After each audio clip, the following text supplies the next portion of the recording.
बिस्मिल्लाहिर्रहमानिर्रहीम। इय्याका नअबुदु व तशरीफ रखें मुअज़्ज़िज़ मेंबरान, तशरीफ रखें। इय्याका नअबुदु व इय्याका नस्ताईन। जनाब स्पीकर, मैं सबसे पहले अपने एलाइज को, अपनी पार्टी को, सब मेंबर्स को मैं इनको खराज तहसीन पेश करता हूं और इनका शुक्रिया अदा करता हूं कि इन्होंने आज एक बड़ी इम्पोर्टेंट हमारे लिए आज दिन था और इन्होंने ये साबित किया कि ये पाकिस्तान के साथ खड़े हुए हैं।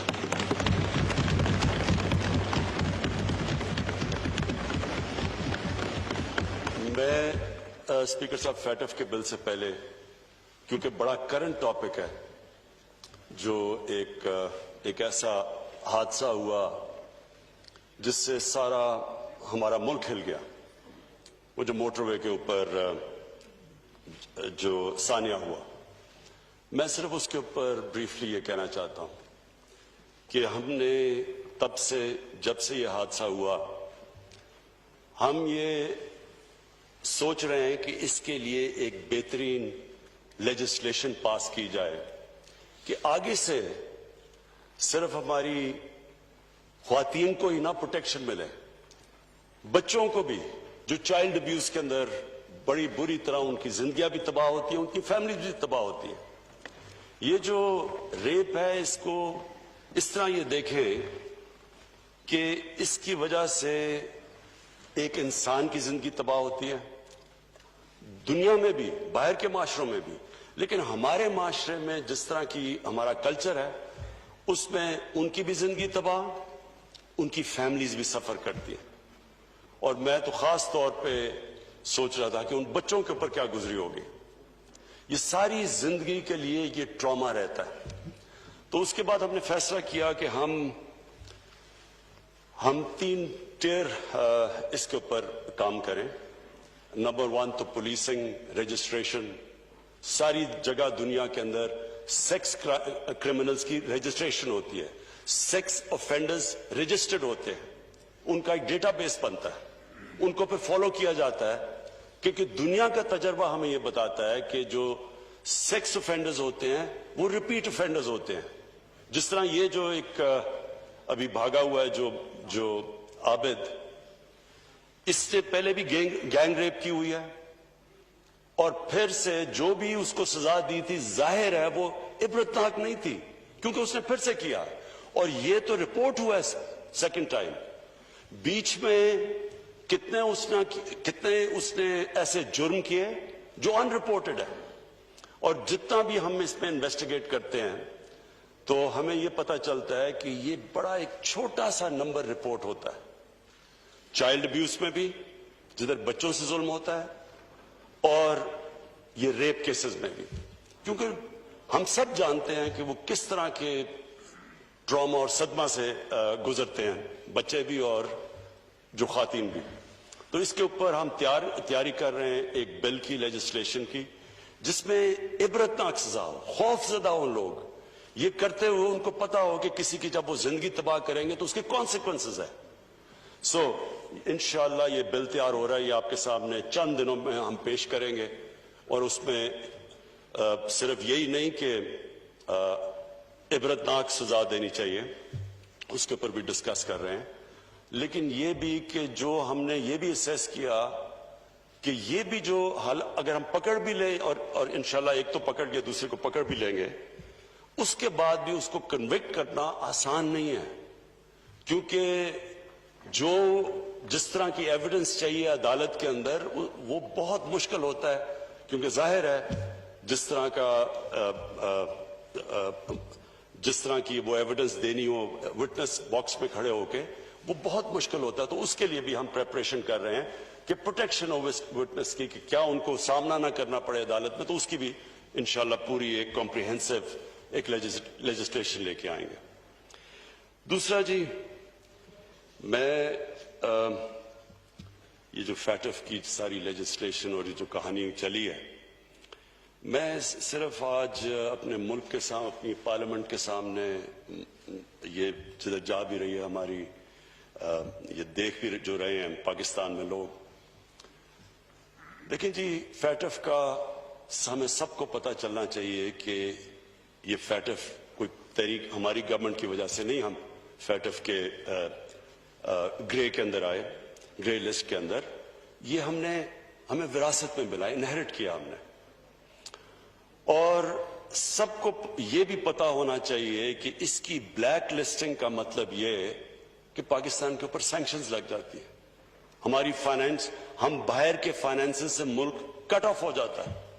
और वो मुल्क जो पहले मुश्किल हालात में था और जिसका सबसे बड़ा प्रॉब्लम फॉरेन एक्सचेंज रिजर्व्स थे, फॉरेन एक्सचेंज रिजर्व्स जब आप उस सतह पे हो जो हमारे थे आज से 2 साल पहले, उसका मतलब ये कि सारा प्रेशर पड़ता है करेंसी के ऊपर, रुपए के ऊपर। और हम सब जानते हैं कि जैसे जैसे रुपया गिरता है सारी इंपोर्ट्स महंगी होनी शुरू हो जाती हैं, जिसके अंदर तेल, जिसके अंदर तेल की वजह से बिजली, जितनी भी इंपोर्ट्स हमें चाहिए होती हैं हमारी इनपुट्स इंडस्ट्री के लिए, यानी सारी चीजें जब पेट्रोल, डीजल, बिजली, ये जब सब महंगी होती है, ट्रांसपोर्ट महंगी, तो आखिर में महंगाई से गुर्बत बढ़ती है। तो एक कौम निकल रही है और अल्लाह का शुक्र है, अल्लाह का लाख लाख शुक्र है कि जिस तरह कोविड में से पाकिस्तान निकला, कोई ये उम्मीद नहीं रख रहा था कि इस तरह हम निकलेंगे, क्योंकि सबको खौफ था कि जब एक मुल्क लॉकडाउन में चला जाता है, उसकी इकोनॉमी बंद हो जाती है। तो हमने देख लिया कि हिंदुस्तान में उनकी 24% उनका जीडीपी नीचे गया है कोविड की वजह से। तो हम तो पहले मुश्किल में थे, तो अगर हमारे पे अगर हम उसी तरह का हमारी इकोनॉमी के ऊपर प्रेशर पड़ता तो आज पाकिस्तान में तो बहुत बुरे हालात होने थे। तो अल्लाह का करम है, उन हालात से निकले, आज हमारी इकोनॉमी पिक कर रही है और हम दुनिया मिसाल दे रही है, WHO पाकिस्तान की मिसाल दे रहा है कि पाकिस्तान से सीखो कोविड में किस तरह आप निकले हैं। तो मैं तो आज ये उम्मीद लगा रहा था कि हमारी ऑपोजिशन जो आएगी वो हमारी तारीफें करेगी, हमें शुक्रिया अदा करेगी कि जिस तरह हमने इस मुश्किल वक्त से निकले हैं। मैं तो समझ रहा था कि वो, क्योंकि उनको फिक्र, देखे ना, डेमोक्रेसी के अंदर एक डेमोक्रेटिक ऑपोजिशन का बहुत बड़ा रोल होता है, क्योंकि ये पब्लिक रिप्रेजेंट करते हैं, ये पब्लिक के मफादात की हिफाजत करते हैं। इसलिए हम कहते हैं ना, पार्लियामेंट का एक खास रुतबा है दुनिया में। रुतबा इसलिए है कि हम अवाम के इंटरेस्ट की हिफाजत करते हैं, इसलिए हमारे पास हमें एक स्टेटस मिलता है, इसलिए हमारे कई जगह हमें VIPs की तरह ट्रीट करते हैं, क्योंकि लोग समझते हैं हम उनके इंटरेस्ट को प्रोटेक्ट करते हैं। तो ये जो जिस तरह पाकिस्तान निकला है, और अगर वर्ल्ड हेल्थ ऑर्गेनाइजेशन कह रही है दुनिया को कि पाकिस्तान से सीखो, जिस तरह पाकिस्तान निकला है कि हमने अपने लोगों को भी बचा लिया। अल्लाह का शुक्र है, हिंदुस्तान से आप देखें तो उनके तो केसेस अभी ऊपर जा रहे हैं, तो हमारे तो केसेस भी हमारे कंट्रोल हो गए। अल्लाह का शुक्र है कि आज पाकिस्तान के अंदर हमारे अस्पताल प्रेशर में नहीं है, केसेस भी नीचे जा रहे हैं और हमने अपनी इकोनॉमी भी बचा ली। लेकिन मैंने आज ऑपोजिशन का जब रवैया देखा तो मुझे जो मेरे दिल में खदशा था, जो मेरे इनके ऊपर मेरे व्यूज हैं, सब ऑपोजिशन पे नहीं, इनके जो लीडर्स हैं वो कंफर्म हो गए। आज वो कंफर्म तब भी हो गए जिस तरह इन्होंने फैटफ की लेजिस्लेशन को अप्रोच किया, क्योंकि फैटफ का ब्लैक लिस्ट में जाना मतलब इकोनॉमिक सैंक्शंस, उसका मतलब कि हमारी इकोनॉमी क्रैश करना, उसका मतलब रुपया किधर रुकेगा, 250 पे, 300 पे डॉलर जाएगा, किसी को नहीं पता, क्योंकि हमारे पास तो इतने फॉरेन एक्सचेंज रिजर्व नहीं है कि हम रुपए को सपोर्ट कर सके। तो इन हालात के अंदर हम ये उम्मीद लगा रहे थे कि हमारे साथ मिलके ऑपोजिशन फैटफ की लेजिस्लेशन इसलिए पास करेगी कि ये पाकिस्तान के लिए है, हमें कोई जाती फायदा तो नहीं है। लेकिन आज जिस तरह इन्होंने ना तो शुक्रिया अदा किया हमारा कि जिस तरह हमने बचाया पाकिस्तान को गवर्नमेंट ने कोविड से, बल्कि मैंने तो इनकी तकरीरें सुनी थी, मुझे मिसाल दी जा रही थी, नरेंद्र मोदी को देखो उसने कैसे लॉकडाउन किया है। मुझे यानी जिस तरह की तनकीद, किसी ने कहा FIR काट दो, कोई लोग मारे थे तो उन्होंने कहा जी इसके ऊपर FIR काट दो, तो वो करते इतनी यानी जब तनकीद की थी तो अगर अल्लाह ने करम किया तो इनको फिर थोड़ी सी तो तारीफ कर देनी चाहिए थी, लेकिन जो आज इनका रवैया था और जो हमारी नेगोशिएशंस चली और हमने कोशिश की इनको कन्विंस करने की कि ये पाकिस्तान के इंटरेस्ट में है, ये फैटफ के हमारे ग्रे लिस्ट से निकलना और कहीं खुदा ना खास्ता ब्लैक लिस्ट में जाना, ये तो पाकिस्तान का इशू है। लेकिन जो भी नेगोशिएट कर रहे थे, जो इन्होंने जिस तरह की नेगोशिएशन की, मेरी एक कन्विक्शन है कि इनके लीडर्स का इंटरेस्ट और पाकिस्तान का इंटरेस्ट अपोज्ड है। जो पाकिस्तान की बेहतरी है उसके ऊपर इनका कोई फिक्र नहीं। इनको अपने जाती इंटरेस्ट को प्रोटेक्ट करने के लिए इन्होंने हर किस्म की हमें ब्लैकमेल करने की कोशिश की। यानी इन्होंने समझा कि जी इतना खौफजदा होंगे कि कहीं ब्लैक लिस्ट ना हो जाए। इन्होंने 38 शिकें थी जो हैं नैब के कानून में, उसमें से 34 में इन्होंने अमेंडमेंट्स का हमारे सामने रख दी। यानी 34 नैब के एक्ट में अमेंडमेंट्स का मतलब कि नैब को दफन कर दो। सो इन्होंने इस्तेमाल किया फैटफ को अपने जो करप्शन के केसेस थे वो बचाने के लिए, और कोई फिक्र नहीं कि अगर मुल्क ब्लैक लिस्ट में चला जाता तो क्या होता है। और इन्होंने लास्ट मिनट तक कोशिश की, फिर जब इन्होंने देखा हम ब्लैकमेल नहीं हो रहा, फिर भी एंड में जाके फंस गए मनी लॉन्ड्रिंग के ऊपर। स्पीकर साहब, मैं अपनी कौम को, क्योंकि अपनी मेंबर्स भी मेरे बैठे हैं, कौम भी, उनको बड़ा जरूरी है। अल्लाहु अकबर, अल्लाहु अकबर, अल्लाहु अकबर, अल्लाहु अकबर। अशहदु अन ला इलाहा इल्लल्लाह,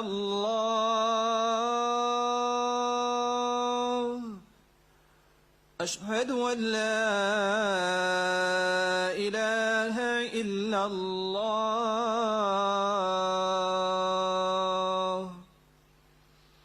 अशहदु अन्न मुहम्मदर रसूलुल्लाह, अशहदु अन्न मुहम्मदर रसूलुल्लाह।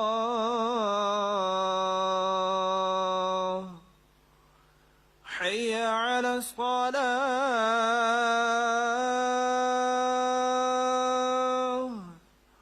हय्य अला अस्सलाह,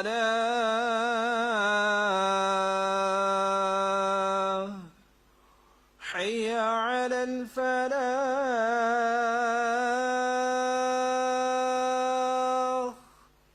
حي على الفلاح.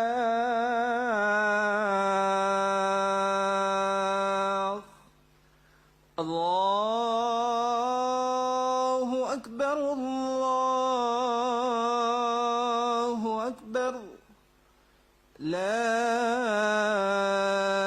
إله إلا الله.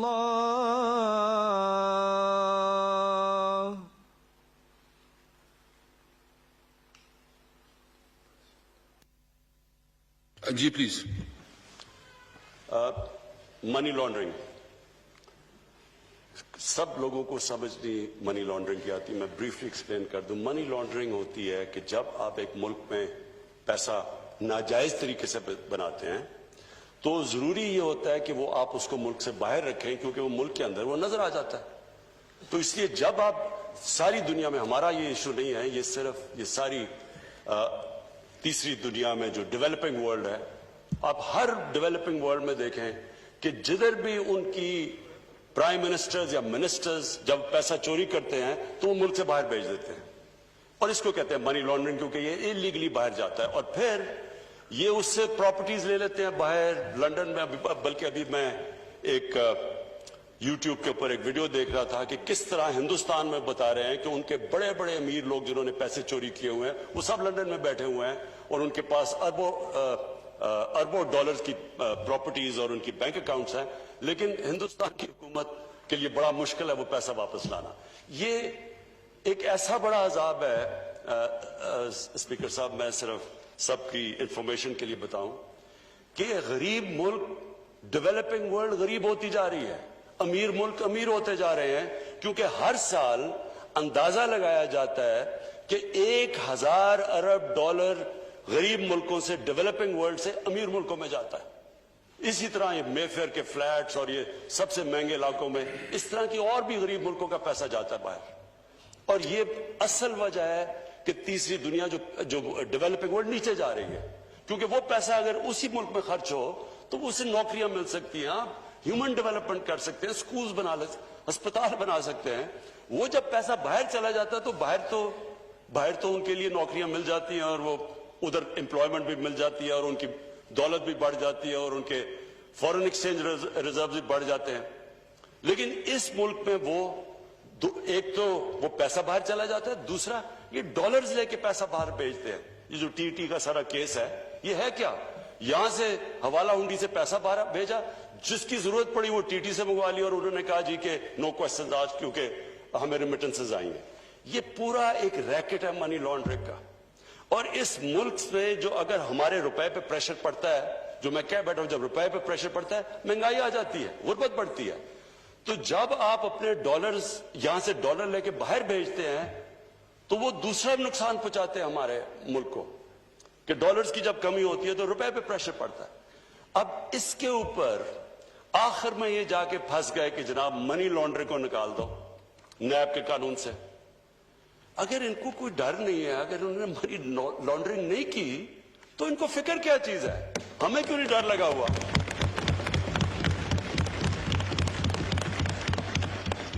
اور افسوس یہ ہے کہ اس کے اوپر انہوں نے اتنا زیادہ سارا ہمارے ٹائم بھی ضائع ہوا، یہ سارا ادھر تک پہنچے۔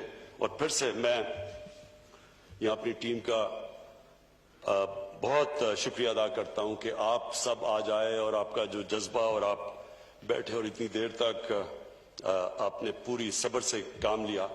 لیکن یہ اتنا امپورٹنٹ تھا کہ ہم یہ لیجسلیشن پاس کریں، فیٹف کے لیے نہیں، منی لانڈرنگ کے لیے۔ منی لانڈرنگ اس ملک کو، اگر ہمیں جو اسٹیٹ ڈپارٹمنٹ امریکہ کی ایک رپورٹ ہے کہ ہر سال پاکستان سے 10 ارب ڈالر کی منی لانڈرنگ ہوتی ہے، تو 10 ارب ڈالر کی منی لانڈرنگ، یہ دیکھ لیں کہ ہم نے IMF سے جو قرضہ لیا ہے وہ 6 ارب ڈالر کا لیا ہے اور اس کی ہمیں ساری کنڈیشن باندھنی پڑتی ہیں۔ تو یہ سوچ لیں کہ 10 ارب ڈالر کی اگر ہم منی لانڈرنگ ہی روک لیں تو ہمیں قرضے لینے نہ پڑتا IMF سے، کیونکہ ہمارے پاس ہمارے ریزروز کم تھے۔ اس لیے اسپیکر صاحب یہ بڑا امپورٹنٹ تھا، یہ اس ملک کی فیوچر کے لیے بڑا امپورٹنٹ ہے۔ اور ہماری یہ بھی بدقسمتی ہے کہ جو ہماری رولنگ ایلیٹ، جو ہمارے صاحب اقتدار رہے ہیں، وہ صاحب اقتدار جب یہ پیسہ باہر جا رہا تھا کسی نے کوشش نہیں کی روکنے کی، کسی نے یہ کوشش نہیں کہ باہر ان کے پراپرٹیز اتنی بڑی بڑی باہر ہیں، کسی نے نہیں پوچھا کہ کدھر سے پیسہ گیا ہے۔ انہوں نے مجھے عدالت میں، جب مجھے پولیٹیکلی وکٹمائز کر کے یہ عدالت میں مجھے لے کے گئے، کیونکہ پولیٹیکل وکٹمائزیشن تھی، کیونکہ میرا تو فلیٹ 2002 کا ڈکلیئر تھا، لیکن 2016 میں اس لیے لے کے گئے کیونکہ میں نے ان کا پینما کا کیس اٹھایا ہوا تھا۔ تو پینما کا جب کیس اٹھایا تھا اس میں پھر مجھے پریشرائز کرنے کے لیے عدالت میں لے گئے۔ تو اسپیکر صاحب، اگر میں جو پبلک آفس ہولڈر نہیں تھا، ایک سپورٹس مین تھا، میں اگر 40 سال پرانے کانٹریکٹس دکھا سکتا ہوں، میں اپنی ساری منی ٹریل دے سکتا ہوں پاکستان میں پیسہ لانے کے لیے، یہ ایک ڈاکیومنٹ نہیں دے سکتے کہ پیسہ باہر کیسے گیا ہے۔ یہ بتا سکتے ہیں کہ ہائیڈ پارک، کیونکہ میں لندن، میری بڑی زندگی گزری ہے، ہائیڈ پارک لندن کا تقریباً سب سے مہنگا پراپرٹی ہے۔ مے فیئر دنیا میں مہنگا ترین شہر ہے لندن، اور مے فیئر لندن کا مہنگا ترین علاقہ ہے۔ ادھر ان کے پاس اتنی پراپرٹیز، کدھر سے آیا پیسہ؟ یہ کوئی ڈاکیومنٹ بتا دے کہ پیسہ باہر کدھر گیا۔ دوسری طرف آصف زرداری کی پراپرٹیز کی لسٹ ہے، اپنے نام پہ نہیں لیے ہوئے، ایک نیو یارک میں فلیٹ غلطی سے اپنے نام پہ لے لیا جو ایک کیس چل رہا ہے, باقی تو اپنے نام پہ نہیں. یہ کدھر سے پیسہ آیا؟ تو جب ایک ملک کی جو سربراہ جب وہ پیسہ چوری کر کے باہر لے کے جاتے ہیں اور ڈالرز میں باہر لے کے جاتے ہیں, دبئی میں ان کی پراپرٹیز ہیں, وہ یہاں سے کنورٹ کرتے ہیں روپے کو ڈالر میں باہر لے جاتے ہیں. تو جب وہ لے کے جاتے ہیں وہ دو چیزیں ان کو کرنی پڑتی ہے. پاکستان کے ادارے پہلے تباہ کرتے ہیں. پہلے نیب میں انہوں نے مل کے اپنا آدمی رکھوایا, وہ جو نیب چیئرمین تھا انہوں نے کیسز ان کے بند کیے. ہدایبہ پیپر مل اوپن اینڈ شٹ کیس تھا, اس کے اوپر اسحاق ڈار کی باقاعدہ صرف سٹیٹمنٹ نہیں ہے, اس نے بینک اکاؤنٹس دیے ہیں کہ جدھر جدھر یہاں سے پیسہ باہر گیا, نام دیے ہوئے ہیں اس نے. اوپن اینڈ شٹ کیس, ان کا اپنا آدمی نیب میں بیٹھا ہوا تھا, اس نے وہ آگے پروسیڈ نہیں کیا. تو انہوں نے یہ جو 10 سال کے اندر 4 گنا زیادہ پاکستان کے قرضے بڑھے ہیں. 60 سال کی تاریخ میں ٹوٹل پاکستان کا قرضہ 6,000 ارب تھا, 10 سالوں میں پہنچ گیا 30,000 ارب. ہمارا جو سب سے بڑا مسئلہ کیا بنا ہوا ہے, جو ہم نے ٹیکس کا پیسہ اکٹھا کیا پہلا سال, اس کا آدھا چلا گیا ان کے قرضوں کی قسطیں ادا کرنے پہ. ملک کدھر سے چلاتے ہیں؟ پھر ہمیں کہتے جی آپ قرضے لے رہے ہیں. اگر ہم قرضے نہ لیں تو ہم ملک کیسے چلائیں؟ آدھا تو جو پیسہ اکٹھا کیا ان کی قرضوں کی قسطوں پہ چلا گیا. اب جو ہم نے کرونا کی وجہ سے کم کلیکشن ہوئی, پھر ہمارا 1,000 ارب کم ہوا, تو 4,000 ارب اب جو اکٹھا کیا یہ سیکنڈ ایئر میں, اس میں سے 2,600 ارب وہ چلا جائے گا قرضوں کی قسطوں دینے پہ. تو اسپیکر صاحب بات یہ ہے کہ یہ کیسے ہو سکتا ہے کہ آپ نے 10 سال میں اس ملک کو بوجھ ڈال دیا, اس کا ملک کا جو قرضہ ہے وہ 4 گنا زیادہ بڑھا دیا, اور آپ جب بات کریں کرپشن کی تو کہتے ہیں پولیٹیکل وکٹمائزیشن ہے, کبھی کہتے ہیں کہ جی یہ بلیک میل ادھر کر رہے ہیں, کبھی پہلے انہوں نے بلیک میل اس پہ پہلے ہمیں کہا جی پہلے دن سے شروع کر دیا کہ جناب ہم مانتے ہی نہیں الیکشن کو, ہم کہہ رہے ہیں کہ کھولیں جو آپ چاہتے ہیں, بتائیں ہمیں کون سی. اس کے بعد بات ہی نہیں کی. اسمبلی نہ چلنے دیں, تقریر نہ کرنے دیں, یہ تو آج وہ ہے نہیں تو میں تقریر کر رہا ہوں, نہیں تو تقریر نہیں کرنے دیتے. تو یہ وہ لوگ ہیں جو ان کا انٹرسٹ ہی نہیں ہے پاکستان کا. دیکھیں نا, اگر جو اسمبلی کا سب سے بڑا کام ہے کہ پبلک انٹرسٹ کی حفاظت کرنا, تو کیا یہ پبلک کے انٹرسٹ کی حفاظت کر رہے ہیں؟ یہ تو اپنے جو لیڈرز کی چوری کیے ہوئے پیسے کی حفاظت کر رہے ہیں. ان کا تو انٹرسٹ ہی الٹا ہے پاکستان سے. جو پاکستان کا انٹرسٹ ہے, پاکستان کا تو انٹرسٹ ہے کہ یہ چوری کیا ہوا پیسہ واپس آئے. انہوں نے اپنی اپوزیشن کا مقصد یہ بنا دیا کہ کسی طرح وہ اس چوری کیے ہوئے پیسے کو بچا لیں. کیسے ایک ملک ترقی کر سکتا ہے جب ایک ملک کے جو بڑے بڑے جن لوگوں کے پاس اتنا, ہمیں پتہ ہے, ہمیں اسپیکر صاحب میں نے تو ان کو سب کو دیکھا ہوا, مجھے تو پتہ ہے ان کی پہلے حالات کیا تھے. مجھے تو پتہ ہے یہ جس طرح اب آپ جو دیکھ رہے ہیں اسحاق ڈار کو دیکھیں, اسحاق ڈار ایسے لگتا ہے کہ اس کے باپ کی سائیکل کی دکان نہیں تھی, مے فیئر میں کوئی مرسیڈیز کا شو روم تھا. نواز شریف, ان کی شریف کی فیملی, اب ان کی فیملی دیکھ لیں, ان کی فیملی ایسے نہیں لگتی کہ گوال منڈی میں بڑی ہوئی ہے, لگتا ہے یہ بکنگھم پیلس میں بڑے ہوئے ہیں سارے. کدھر سے پیسہ آیا اتنا پیسہ؟ اور جواب مانگو تو جی یہ سیاسی انتقامی کاروائی ہو گئی. اسپیکر صاحب میں آخر میں اپوزیشن کو پھر کہتا ہوں, آپ نے جو بھی, ہم ہر طرح کی آپ سے کمپرومائز کرنے کے لیے تیار ہیں. جو آپ چاہتے ہیں ملک کے لیے, جمہوریت کے لیے, ہمارے سے کہیں ہم کمپرومائز کرنے کے لیے تیار ہیں, لیکن ہم کرپشن کے اوپر کمپرومائز کرنے کے لیے نہیں.